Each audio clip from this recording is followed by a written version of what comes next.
सच्चाई के रास्ते पर चलने में फायदा है क्योंकि इस रास्ते में भीड़ कम मिलती है। सुप्रभात, मैं हूं प्रतिबिंब शर्मा आपके साथ। सबसे पहले नजर मुख्य गतिविधियों पर। विश्व स्वास्थ्य संगठन का दावा, भारत में 2015 से 2023 के बीच टीबी की घटनाओं में आई 17.7% की गिरावट। प्रधानमंत्री नरेंद्र मोदी ने कहा, तपेदिक की घटनाओं में गिरावट भारत के समर्पित और अभिनव प्रयासों का परिणाम। भारत में टीबी के मामलों में आई गिरावट पर प्रसन्नता व्यक्त करते हुए पीएम ने जारी किया एक्स पर संदेश। कहा, सरकार सामूहिक भावना के माध्यम से टीबी मुक्त भारत की दिशा में कर रही है काम।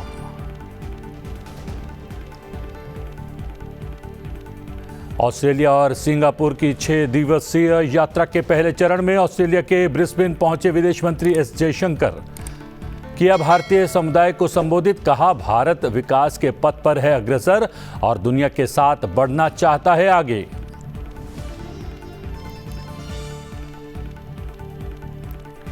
उपराष्ट्रपति जगदीप धनखड़ आज भारतीय लोक प्रशासन संस्थान नई दिल्ली की आम सभा की बैठक को करेंगे संबोधित।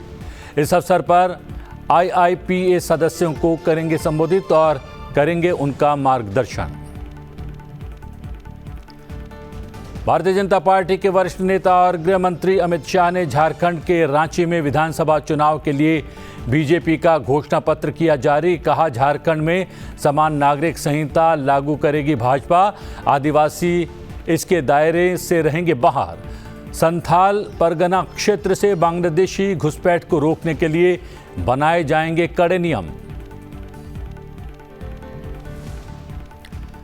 6 साल के लंबे इंतजार के बाद जम्मू कश्मीर की पहली निर्वाचित सरकार का पहला विधानसभा सत्र आज से श्रीनगर में कड़ी सुरक्षा व्यवस्था के बीच शुरू होगा सत्र।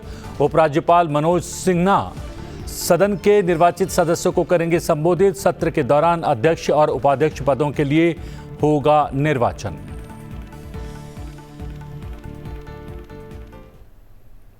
प्रधानमंत्री नरेंद्र मोदी ने टीबी के खिलाफ लड़ाई में भारत की प्रगति की सराहना की है। साथ ही उन्होंने भारत के लोगों से भी टीबी मुक्त करने का आह्वान किया है। टीबी के मामले में आई गिरावट पर प्रतिक्रिया देते हुए प्रधानमंत्री नरेंद्र मोदी ने रविवार को कहा कि टीबी मुक्त भारत की दिशा में काम जारी रहेगा। प्रधानमंत्री मोदी ने अपने एक्स अकाउंट पर एक पोस्ट में लिखा, प्रधानमंत्री ने कहा, सराहनीय प्रगति। टीबी की घटनाओं में गिरावट भारत के समर्पित और अभिनव प्रयासों का परिणाम है। सामूहिक भावना के माध्यम से हम टीबी मुक्त भारत की दिशा में काम करते रहेंगे। पीएम मोदी ने भारत के लोगों से भी टीबी मुक्त करने का आह्वान किया।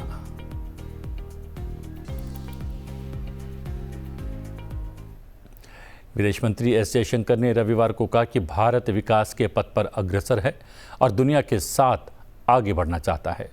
विदेश मंत्री एस जयशंकर ने इस बात पर जोर दिया कि दुनिया के देशों में भारत के साथ काम करने की सदिच्छा और भावना है।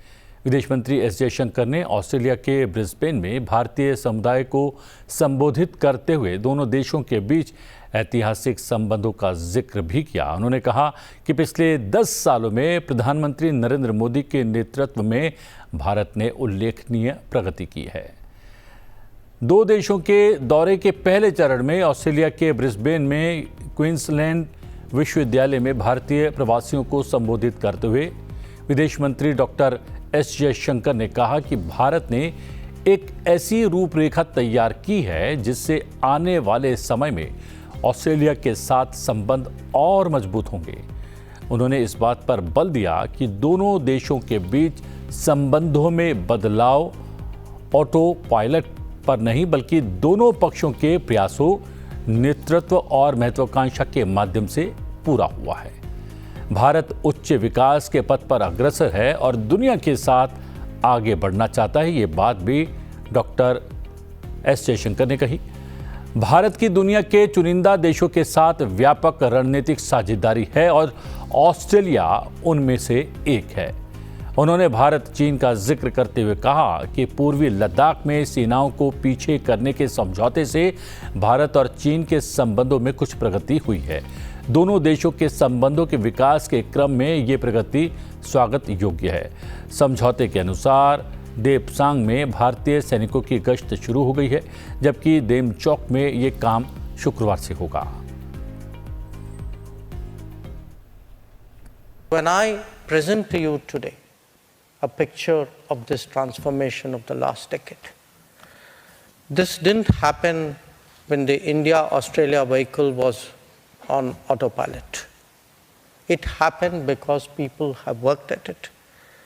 At both ends, there's been a realization of the value of these ties, great efforts at building it, bit by bit, block by block, different aspects of it.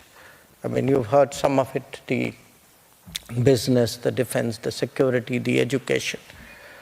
But most of all, I think if you look at these crucial relationships that we have today, when we have a, which is what all of you are, I think that gives the relationship such an effective pathway to grow that there's really no substitute for it.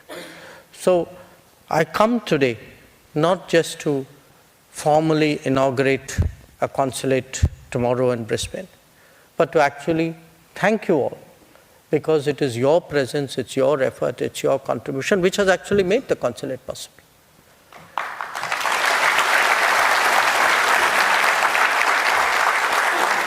And not least, I should say, I've come to redeem Prime Minister Modi's promise made in public that he will open a consulate in Brisbane.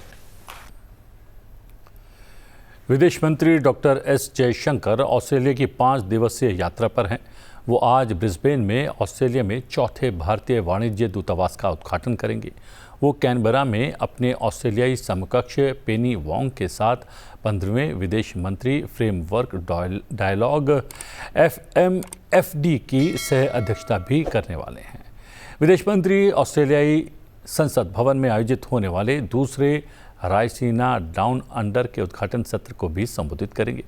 यात्रा के दूसरे चरण में doctor S Jaishankar 8 नवंबर को Singapore की यात्रा करेंगे। इस दौरान वो थिंक टैंक के आसियान भारत नेटवर्क के 8वें गोलमेज सम्मेलन को संबोधित करेंगे।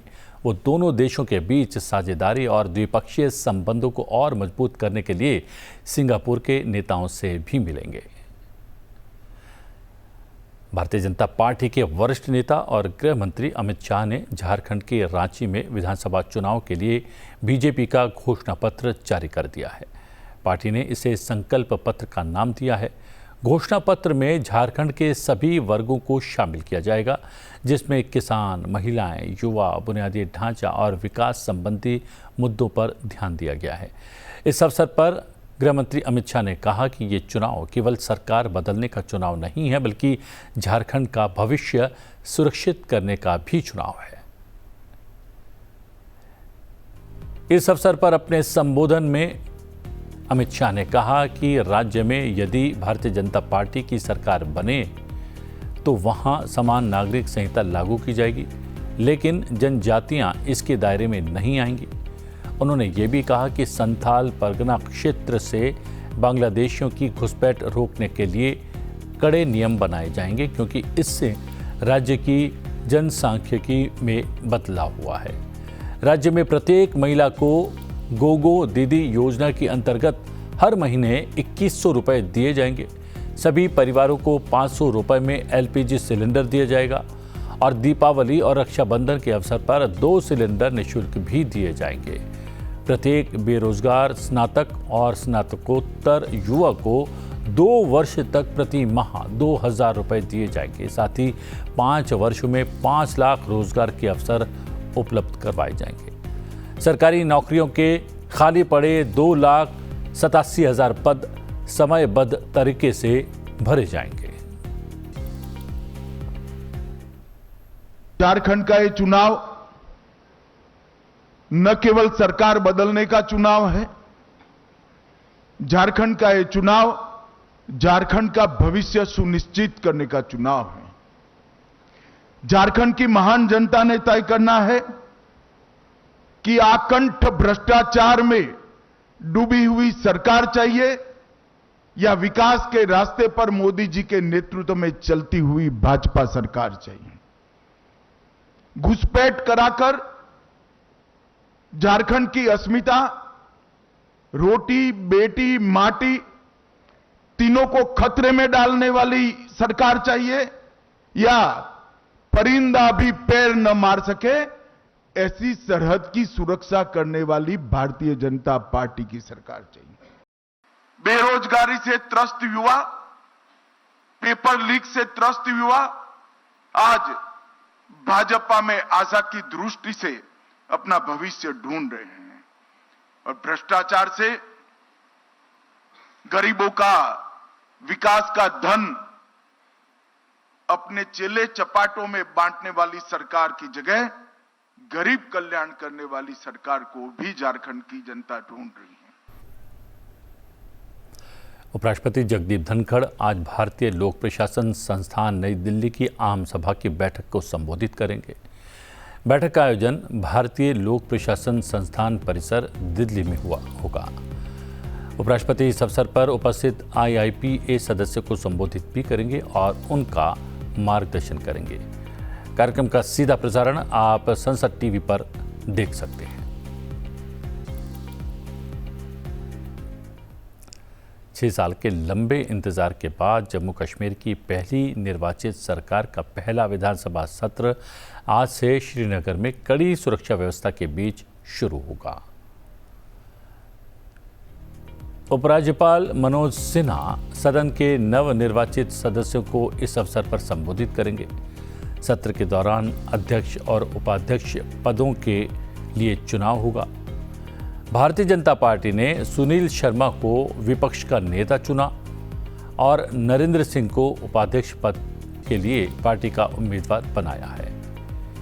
ईदगाह निर्वाचन क्षेत्र से नेशनल कॉन्फ्रेंस के विधायक मुबारक गुल को अध्यक्ष चुने जाने तक कार्रवाई की देखरेख के लिए प्रोटेम स्पीकर नियुक्त किए गए हैं। जम्मू कश्मीर में वर्ष 2018 से ही निर्वाचित सरकार नहीं थी। इस दौरान पूर्व राज्य का विभाजन करके उसे केंद्र शासित प्रदेश बना दिया गया था।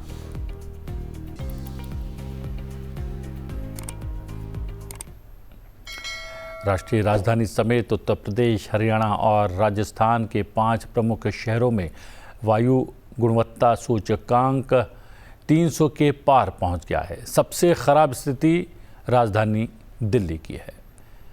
राजधानी दिल्ली में औसत हवा गुणवत्ता रविवार को गंभीर श्रेणी के करीब 382 पहुंच गया। ये देश में सबसे अधिक है। एनसीआर की बात करें तो एनसीआर में नोएडा 313 AQI के साथ दूसरे नंबर पर रहा। दिल्ली के अलावा उत्तर भारत के जिन प्रमुख शहरों में AQI 300 से अधिक रहा उनमें हरियाणा का बहादुरगढ़ 335, सोनीपत 321, उत्तर प्रदेश का मुजफ्फरनगर 302, राजस्थान का श्री गंगानगर 327 शामिल है।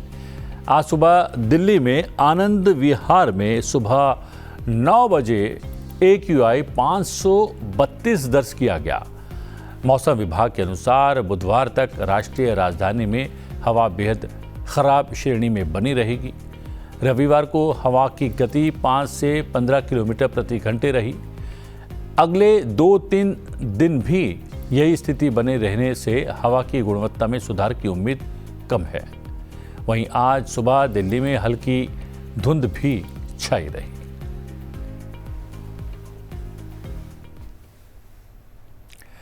असम ने 3 नवंबर से 9 नवंबर तक चलने वाले एक सप्ताह के कार्यक्रम भाषा गौरव सप्ताह का आयोजन शुरू किया है।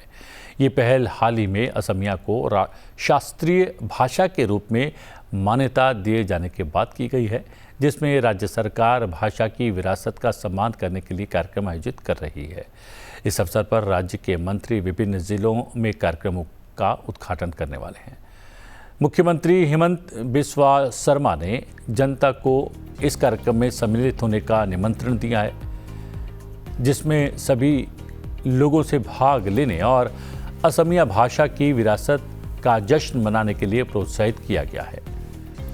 कामरूप महानगर जिला प्रशासन की पहल के तहत श्रीमंत शंकरदेव कला क्षेत्र में भाषा गौरव सप्ताह का उद्घाटन समारोह आयोजित किया गया।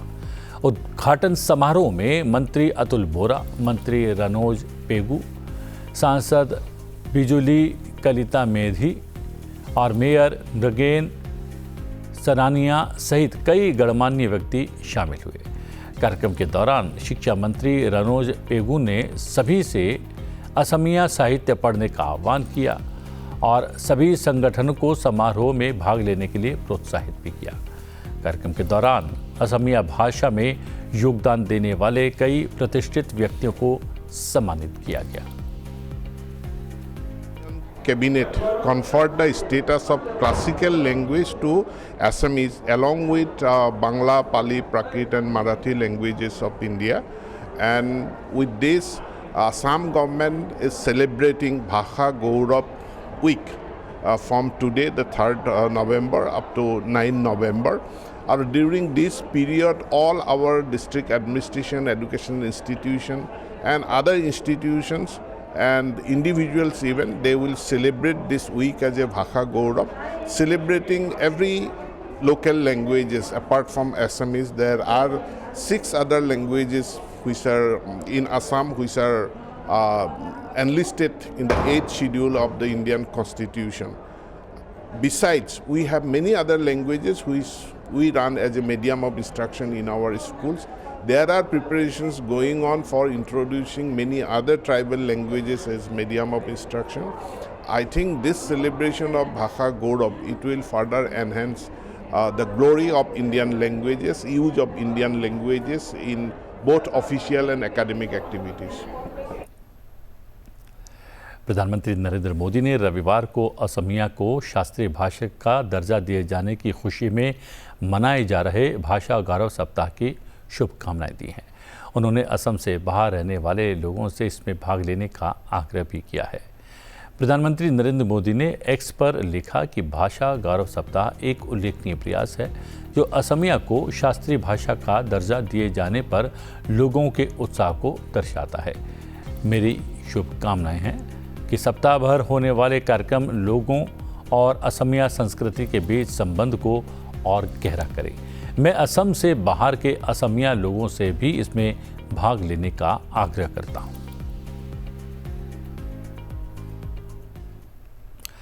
हरिद्वार में आज चंडी घाट के नमामि गंगे घाट पर गंगा महोत्सव का आयोजन किया जाएगा।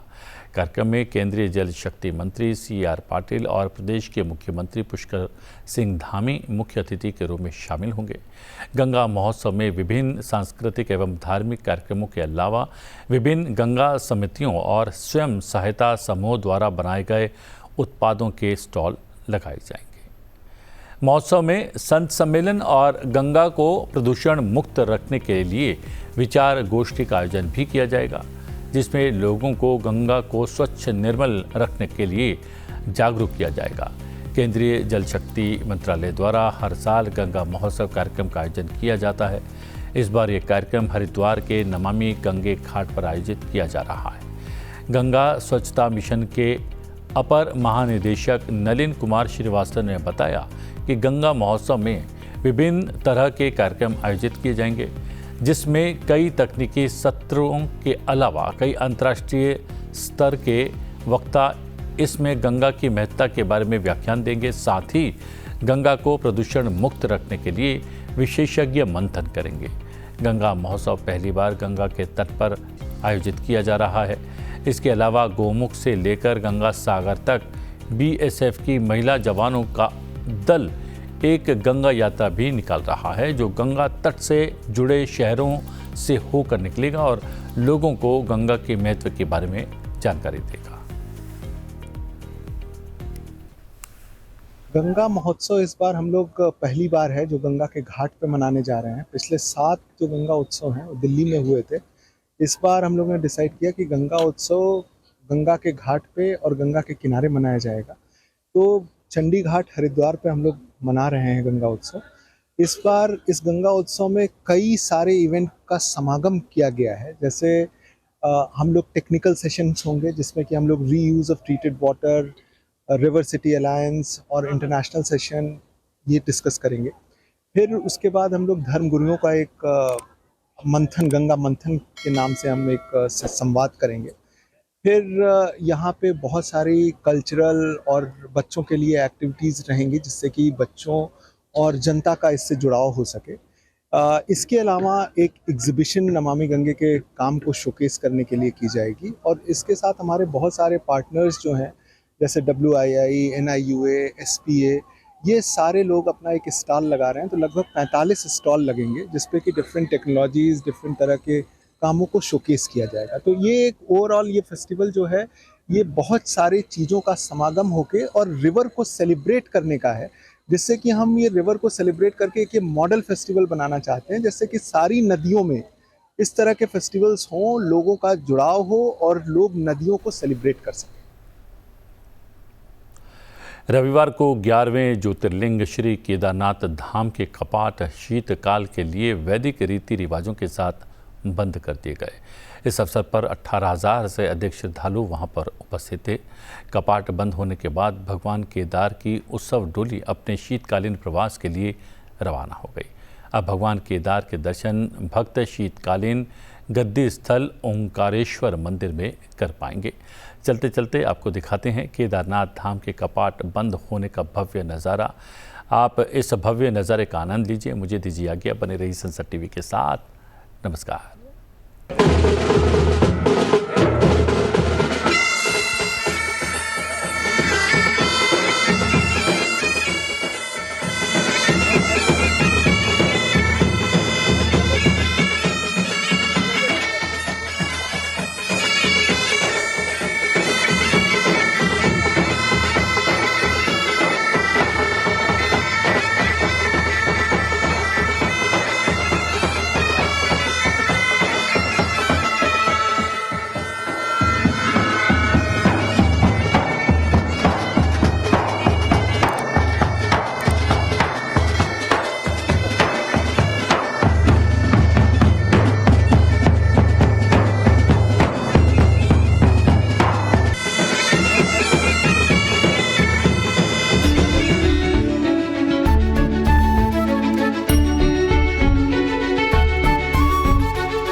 Watch more programs of Sansad TV.